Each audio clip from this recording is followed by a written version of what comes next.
ready to transform your mundane tasks into a symphony of automated brilliance.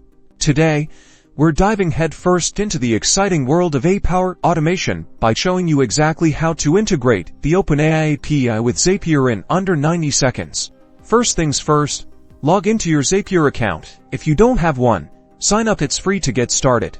Click on that bright, inviting Create Zap button to kick off your AI automation journey. Now, choose your trigger app, which is the app that starts your automation. For example, it could be Gmail, Google Sheets, or even a form submission app. Select the specific trigger event as well. This is where the magic happens. In the Action section, search for OpenAI. You might need to connect your OpenAI account to Zapier if it's your first time using it. To connect, you'll need your OpenAI API key. You can find this in your OpenAI developer account. Be sure to treat your API key like a password and keep it secure. Choose the specific OpenAI action you want to perform, such as generating text, summarizing content, or even translating languages. Now, configure the action. This is where you tell OpenAI what you want it to do. Use fields like prompt to define your request.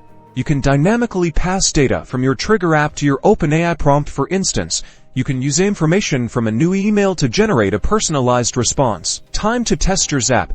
Click the test action to see OpenAI in action. If it works perfectly, proceed. If not, adjust your configuration and try again. Finally, add another action step to determine what you want to do with the output from OpenAI. This could be sending an email, updating a spreadsheet, or creating a document. Click the Turn on Zap button to activate your automation and let the AI magic begin. You are all set.